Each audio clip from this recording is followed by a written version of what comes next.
Hi guys, welcome to the channel. I'm Van Orn and this is another Dragonheir Silence God video. We are at the end of Season 2. As you can see up on the screens, we are only 2 days away from the jump to Season 3. And I thought this would be the perfect opportunity to look back at Season 2. I give you my feedback overview about the season, what has been the progression, what I like, what I didn't like, and what I would like to see different in Season 3. In order to do so, we're gonna have to structure this video in steps. We're gonna start from a quick overview of the results of season 1. Where did I place myself? How has been the season for me overall? What has been the scoring, etc. We're gonna have a quick discussion about a video that I did 3 months ago at the end of season 1, where I did something similar to this video, having a look back at the season and analyzing what was my progression, mistakes, possible things that I would have done better, just briefly touching the points of that video. And then we're going to have a look at my results for season 2, my progression overall, where did I place myself, what has been my final scoring, my teams, my champions, and again, having a little bit of a feedback of what I've maybe would have done differently and what I would like to see different for season 3. Granted, my wishes probably are not going to be coming to become reality, but nevertheless, we try the best and we try to give suggestion back to the developers. So without further ado, let's jump straight into it and have a look at my results for season 1. So by jumping here to the Psyche Core page, we can see this button over here on the left, which has the reviews for season 1. And by clicking on that, we get a lot of pages with the results. And you can see from here, I placed in the top 6% last season. I was just outside the top 100. I think it was 4,000 points, and was mostly because I forgot basically to use 90 of those token energy for the final boss on one day, and I didn't get the point to basically get to the next batch of Psychic Core of Dust that would have propelled me to the top 100 for sure. Little mistakes, but that was fine. I mean, it was not the end of the world, but as you can see, so top 6% means I had 20 tickets for the actual rare tickets, which allow you to pull from a restricted pool of champions for season 3. I got quite good luck with that pulls. I've managed to get almost 3,000 pure send core, which is a conversion of my score points, basically, which allow me to buy from the shops, which was actually the gold shop for season 1. And by clicking on Hero Battle Reports, we can have a look basically at the presentation that the developers are actually kind of nicely put together. So we can have the overview of season 1. This doesn't really matter, just give you the date of when I've done some achievements, the total energy consumed, the total gold consumed. It's quite nice to see. I've managed to get 6 legendary champions, 76 epic. My first legendary has been RH, like most of the players, because I started fresh in season 1 from a complete zero account. I didn't play any beta, any of the pre-beta test server. So for me, it was really day 1 of the server, starting fresh, competing against people that was way more equipped than me. And we've managed anyway to do some good results. I got many other legendaries at level 30, champions to level 100, which was nice. But this is where the information started getting interesting. I've managed to deal 796 million damage on the final boss. I've ranked myself 131 for the damage ranking, and the exploration points has been 287,500, which was decent. Nothing too, nothing too crazy, but still a decent result considering where I started again. My best score on the Vortex has been 26 million.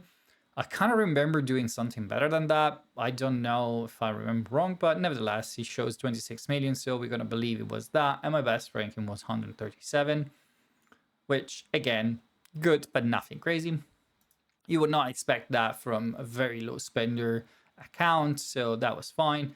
And here is the amount of time I farm every stage in the game, which is interesting, but nothing really too important to overview. And over here instead, we can see my progression in Fame, Under, and Pillar. I didn't push much, to be honest. I was planning to push by the end of the season when we defeated boss. And to be honest with you, I could have maybe tried to push more stages, but again, my account was not as developed. I didn't have a lot of champions in Radiance and Lightning or Necrosis and Ice. And so it was becoming very difficult for me to push certain stages. And in Fae, it was almost impossible at a certain point. Not that I could not push higher.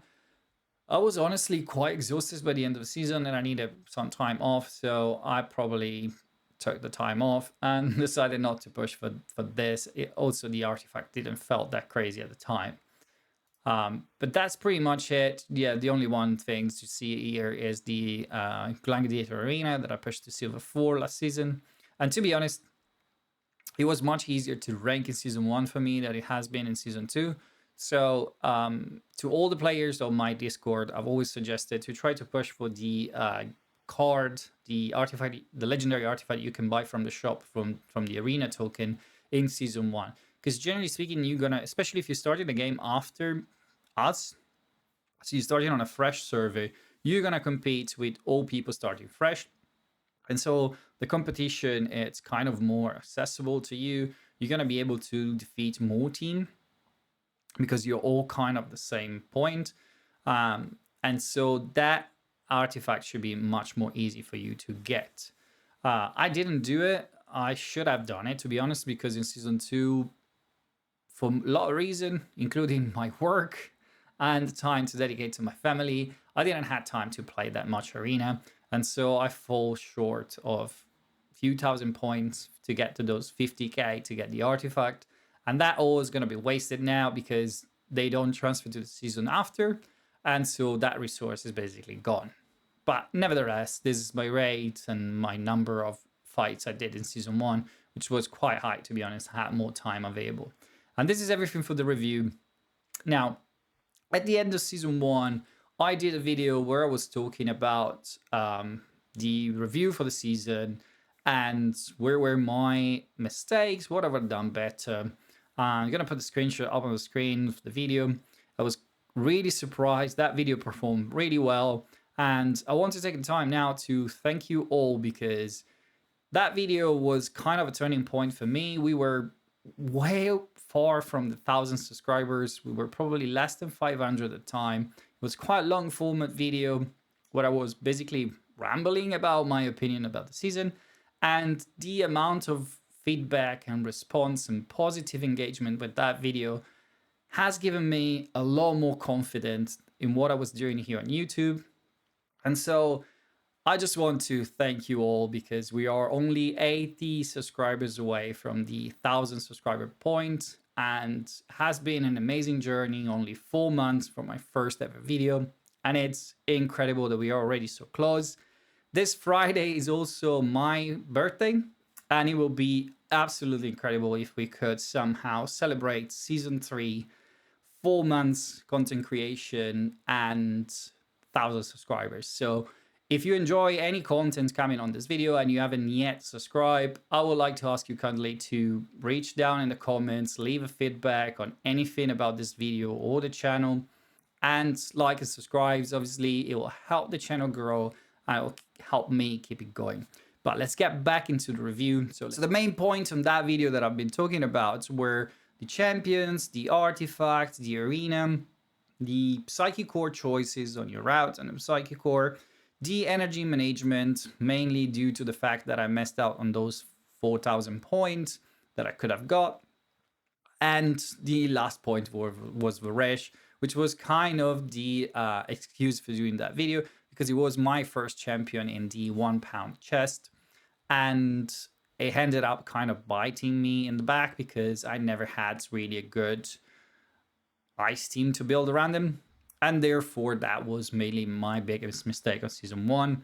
I don't think there's much more to talk about this because obviously they're quite self-explanatory point. So I will jump into Season 2, show you my result, and explain to you what has been the progression and what we can do better for Season 3 or for Season 2 if you're starting it now. So let's have a look at my Season 2 starting from here, where we can get basically access to most of the information we're gonna need.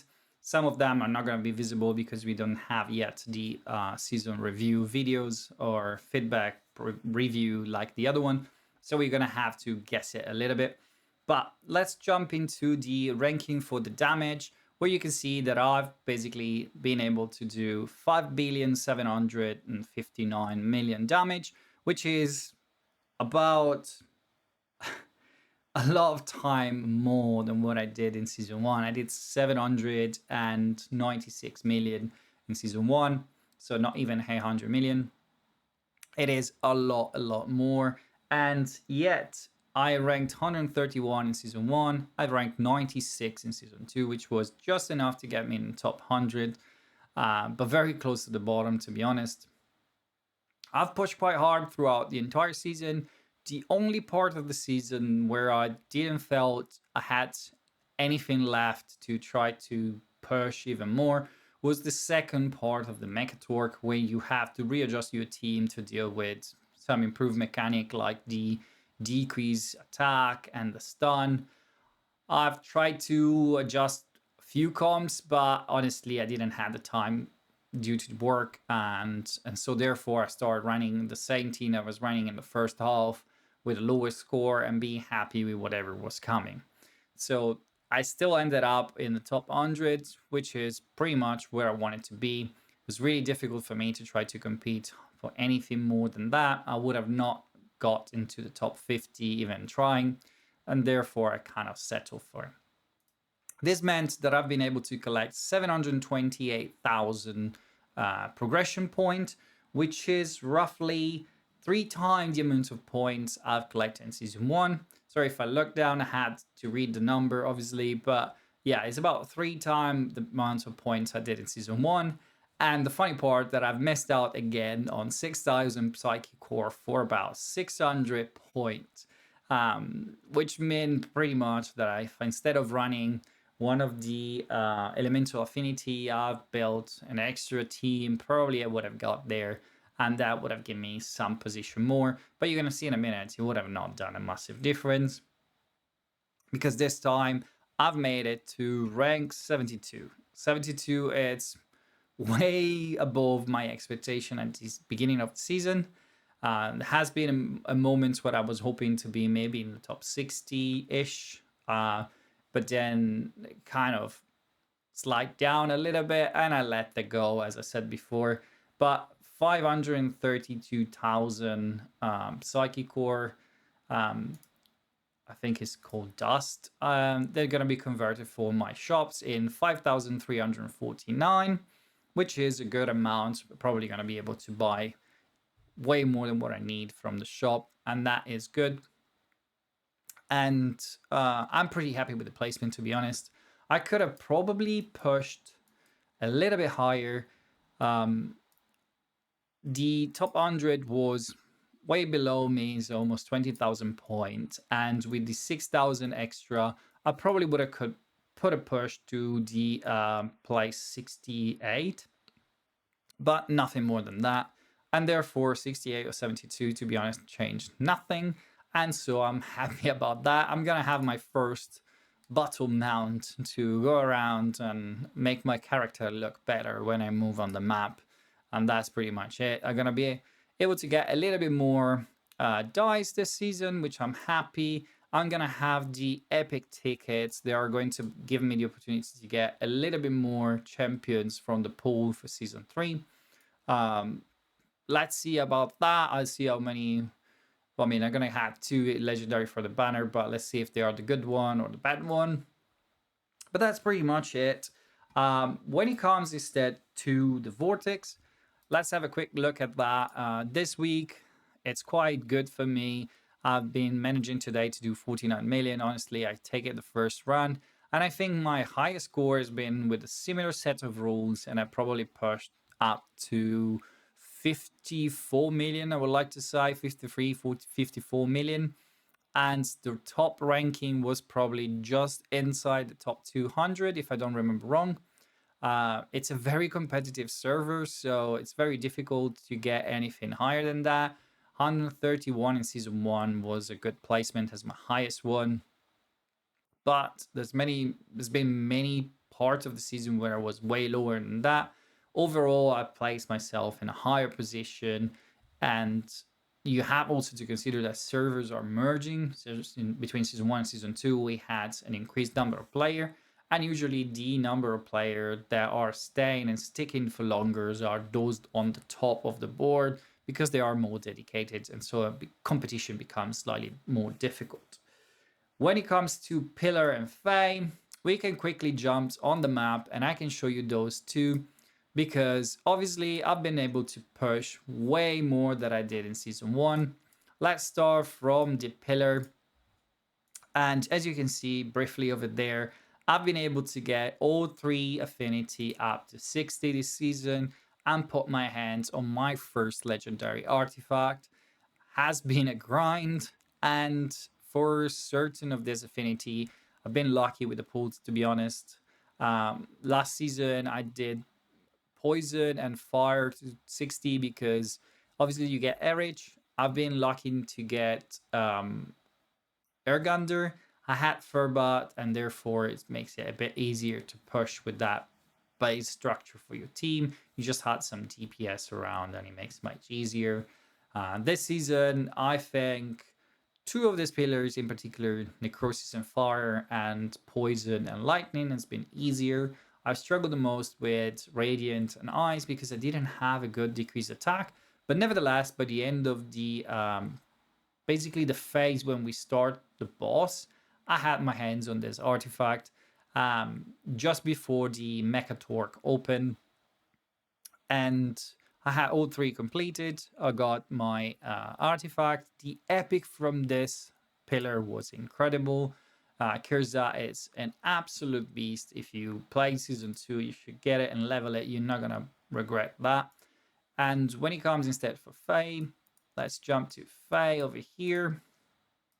And as you can see, I've been able to do all 180 stages, pushing myself all the way to the final boss and getting the artifact. It was a lot of a grind over here as well.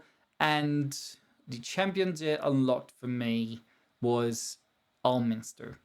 I have a strong Necrosis and Fire team again, due to, the lack on the pools, pulling Quasitia, having Reaper Cause, which is incredible for control, using Zarlot, and completing the composition with Alminster with the AoE decrease attack, decrease accuracy, the shielding, the control immunity on the battle skills helped a lot, especially on the latest stages of the tower. And if you have those champions, just don't hesitate, just build them. They're gonna help you a lot throughout the entire fight. When it comes to the arena, I've briefly touched this one already before. I kind of slacked a bit, to be honest. I didn't push as much as season 1, and this ended up meaning that I haven't been able to push higher than silver 2. I'm silver 1 right now, but the problem with that has been that I've been basically finishing around 32,000 points. I started buying some of the resources recently. I bought the dice a couple of times because I've realized that I would have not been able to get to 50,000, even pushing in the last 2 weeks. And these resources are going to be waste completely. I should have tried to push harder probably in the beginning of the season. But to be honest, this game has been occupying a lot of my time. If you include playing the game, testing out stuff that I want to put in videos, recording those videos, and testing out test server and other stuff, it makes it quite challenging, to be honest, to find the time also to play all the parts of the game, including Arena. And probably in this season, Arena is the one that's been suffering the most for me. I haven't been able to push it that much. And yeah, I don't know if in season 3 I'm gonna find the time to do that, but let's see about that. If anything changed, let's see what is happening. When it comes to the Psychic Core, I've briefly touched that when talking about season 1.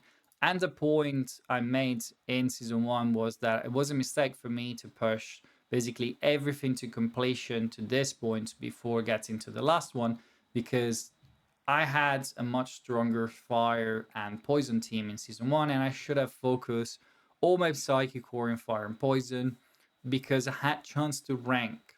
Because in season one, ranking was much easier. For season two, I end up doing the same thing. I push everything to this stage, and I've excluded the last one, which I've completed only at the end. But I believe for season two, for me, it was not a mistake because I couldn't compete in anything that was like top ranking. I would have never been able to rank top 50 even with my best team with a full psychic core earlier. And therefore, I decided instead to go for more spread out sustainability and damage throughout the entire kit of my champions and all the affinity. And that has been kind of pay dividends because I've been able to push all the content pretty much at the same time. And I was much more prepared when it came to start facing the chaos bosses on the lunar event before and the chaos bosses after. I had pretty much everything set up already to a good degree. So if you're on an easier server, yes, that suggestion is still valid. Push your stronger affinity to the bottom and then focus on the rest. But if you feel like your server is way stronger than your account could ever be in, then don't feel too bad about spreading out your psychic core and spread it equally between the affinity. Maybe leave the resistance behind and use the resistance only when it's needed on the chaos bosses or the lunar event, because you can build that quite easily when you get to the points with blocks of the dust affinity solvent come in quite quickly, so you can fill that up very easily in a few days. So don't be too worried about that. And that's pretty much it. The only other thing that is left to talk about will be what would I change about season two. And probably the only thing that I felt would need some adjustment from my point of view will be for sure the distribution of the effort you need to do when it comes to the game. The beginning of the season, the first month, it's extremely slow. You don't have pretty much anything to do. You build your champions, you run goblins, you start running some of the dungeons to get some gear, get your account going, but it's very slow and it feels like almost a chore at some point. You don't have much to do. And then the lunar event starts, and which is, depending on the season you are, you have in season one the events that brings to Utior. In season two, you have the events that bring to Ardred. When you start fighting these bosses, that part of the season is probably the part of the season I've enjoyed the most. Starting to build 3 columns, finding the better solution for my first 3 columns, and then every week had 1 extra comp until you get to get 6 team going, trying to get highest scores possible any of this team with nothing else changing, no mechanics changing. So it means that you can work on your comp, improve them, work on your score, but you have a frame, and then you need to add 1 team per week so you have time to plan, to complete your team and be quite strategic. I've really enjoyed that part of the season because it has a nice kind of soft progression. It's still challenging, it still pushes your account, but you don't need to be online playing 24/7 for a week to be able to compete for the ranking. It's kind of manageable. When instead the lunar event ends, we jump to the chaos bosses.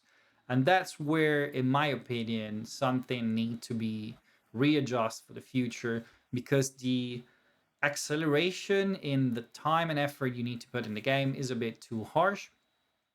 We basically starting to do this area over here. We jump into the final part of the map, and it's going to be probably the same in season 3 from what I've seen from the map. We have the 3 elemental affinity. The boss that were the lunar events are going to show up over here as a chaos boss. But at that point, you're not pushing for score anymore. You're pushing for number of team. And that's mean that those accounts that have a bit more availability, they push straight away for 15 teams and they start scoring more than the minimum score basically on 15 teams from day one, forgetting about the task, forgetting about the elemental affinity. They leave all of that behind because the scoring system give you advantage for the highest number of team you run. And if you run 15 teams from day one, you can kind of forget about anything else unless your server completely forget about those, so you start not getting the bonuses for the final boss, because you need to complete 100% of all three elements, which are bosses, elemental affinity, and total damage, I believe. So it's basically number of runs as well. Sorry, commissions, elemental affinity, and bosses. Um, on our server on season 2 was already very close to not making it for the elemental affinity and for the commissions, because so many of the high scoring player has jumped straight away to 15 team.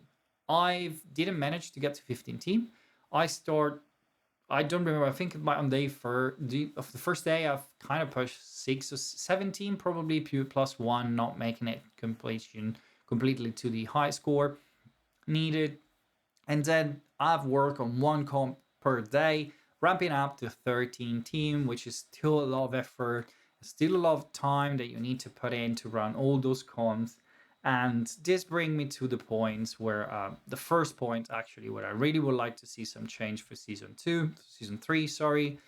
I would like to see a more progressive approach to this phase. I think that all those teams together are kind of too much of a burden from too many people. It's a game, end of the day, is not a job. And I understand that people that want to put more effort, they should be rewarded, but there are other way. I don't think it should just be for the amount of time you have available to work on this comps, because really it will be hours upon hours to put together 15 teams on day one. You have to save up your resources, you need to plan a lot, and even doing so by you need to know the mechanic of the bosses to invest in the right champions and find the right composition. And sometimes you only find out on the day because obviously everybody's on it and they sharing their comps, and so you say, oh, I have this champions, I can work on that comp, and you only find it out there. And it's a lot, it's definitely a lot, and it's a bit too much. And same goes for me for the mecha torque, because what I like of the mecha torque is the fact that, okay, we have 6 comps to run, we try to do as much damage as possible. At 200 million, the damage is sort of cap, start to ramp down 90%. So basically pushing that limit, and some gets a bit over it. And if you can get to 200 million, pretty much everybody get up to the same sort of score. And it's only 6 tokens, 6 comps that you can run. So we are all on the same boat. What I don't like of that is the fact that the boss has 50% HP where it has a set of skills, and 50% HP which has another set of skills. And the first 50% felt like it went way too fast. It was 3 days on my server. So on day one, again, you need to readapt completely. There's a new boss, you never dealt before with it. You need to put together your comms, understanding how it works, put together your comms, work on your gear, get everything done, timing, look online, get the information, put your team together, and start running it. And that is a bulk of time on your day one. On day two, maybe you do some adjustments, maybe you left something behind, you work on a little bit of fine details. On day 3, you finally get to enjoy the results and say, okay, I have automated most of this and it's already finished, because you're really skipping towards after the 50%. The boss start getting different mechanics. You have to deal with a decreased attack. You have to deal with a stun. We didn't know that before. It just come last minute because obviously nobody has played the boss before. So you're only finding out on the day. And so you should go back and rework all your team with no knowledge of how long this will be. Because, for example, in season 1, the second phase went so quickly that I don't even remember what changed. The boss in the entirety of the 100% HP lasted for like 4 days, 3 days total. This time, I think the HP has been increased, and so the second phase has been around 5 days, and um, it's where I kind of gave up because going back and remake all those teams that I just finished doing, I didn't have the time, and finding the time and energy to dedicate myself again to try to find all of those comms and synergy to try to deal with decreased attack and the stun, it was just too much. And that's why you didn't see any video for the second phase, because I just couldn't be engaged with it. And so I feel that a lot of players, alas, for the feedback I had from my discords and people I speak with, and other content creator I share ideas with, and the content creator chart as well. I think a lot of us felt in the same way. It's a bit too much and too condensed. And so I think that they should have a look at that and rethink slightly how that big bulk of time sink that we need to put in need to be spread out a bit more. It could be much more fun. It could be, your first 3 comms of the day until you reach a certain amount of damage that will never change. And you run those 3 comms until you get to 50%. And then for the second 50%, the first 3 fights stay the same. And the second 3 fight has a different mechanic. So you build 3 comms instead of 6 to deal with the second part of the mechanic. And then the score still kind of ramped up. And maybe you can remove that 200 million and introduce a more soft cap that is diminishing towards the ends, where we can ramp up the damage a bit more and make it more competitive to the top end of the board. It's just an idea. I don't know if it works completely. I've not fleshed out all the details of it, but I'm just saying there are probably different ways this could work without making it feel like we need to dump in 10 hours of work to make this anything where near the competition. And that has been a bit too much. I don't think it's going to change for season 3 unless they realize this before the boss hits live server. Most likely we will have the same structure. We can prepare for it, but the time is still going to be needed. And if you like the game and if you have the time, it is something that you're not going to feel as a burden. If you are working, you have family, you try to have a social life, because sometimes we do that too. Well, then maybe it's going to be, again, a very big chunk of your time that is gone. I really wish there's a better solution for this, and I hope they're going to look into it. But nevertheless, this is pretty much the only thing I didn't enjoy of Season 2. I found Season 2 very, very enjoyable.